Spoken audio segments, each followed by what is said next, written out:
My next guest is going to be taking on Pat Sabatini coming up here August 28th at UFC Fight Night. It's Jamall Emmers back here on the program. Jamall, how's it going? I'm good. How you doing? Doing very well. Good to see you get a fight rebooked. I know unfortunate news what happened in your last scheduled fight against Chaz Skelly. If I'm not mistaken, back spasms right before you walked out and they had to cancel the fight. How tough was that to, literally almost get to the cage and then not get to fight? That was like one of the hardest things I ever had to go through. It felt like heartbreak, honestly, because I trained to fight for that fight for like 2.5 months, and like the week of the fight, that's when that happened.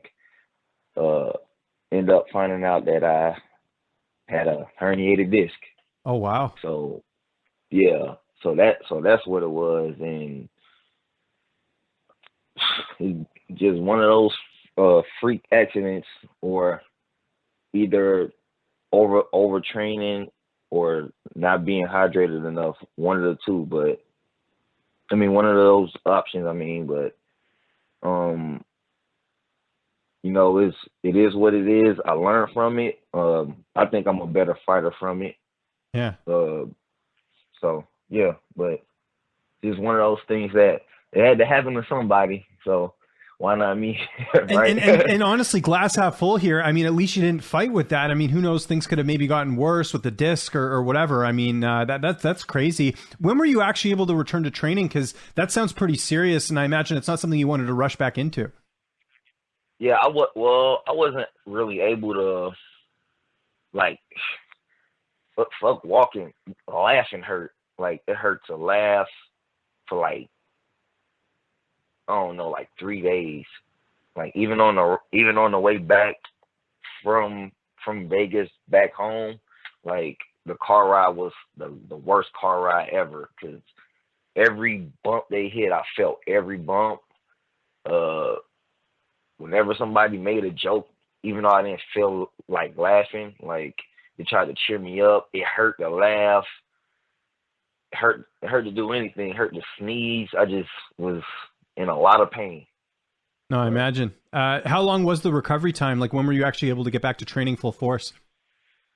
A month. It took about a month. So when I was even able to touch my toes all the way, because I couldn't get past my knees. I couldn't bend over, couldn't really do much. I was, pretty much handicapped for a long time, just in bed, trying to recover for weeks, and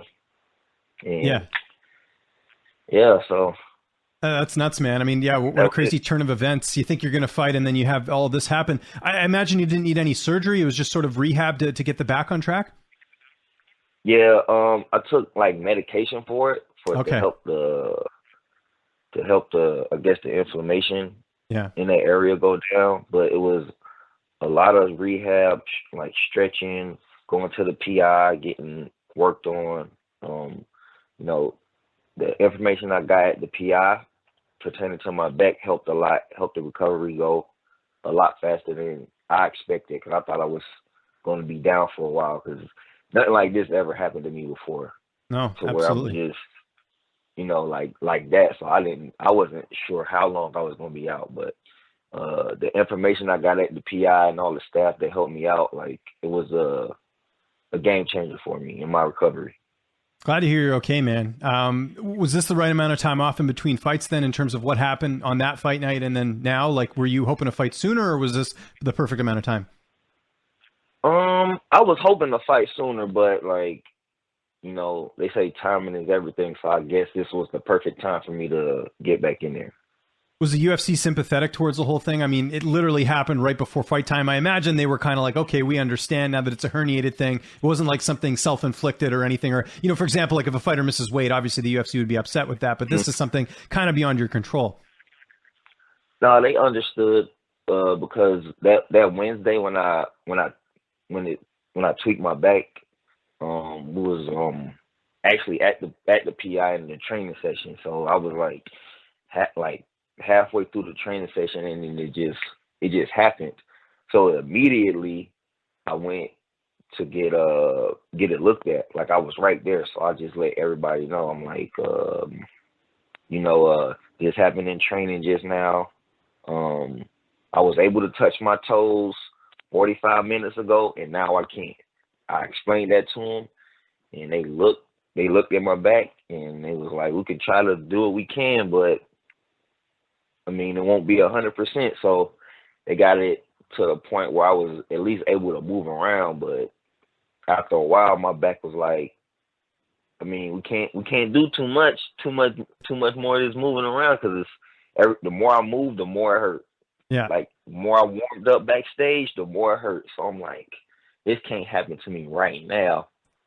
Yeah. And it's just one of those things. I guess. Yeah. No. Very unlucky. Obviously, which is nuts.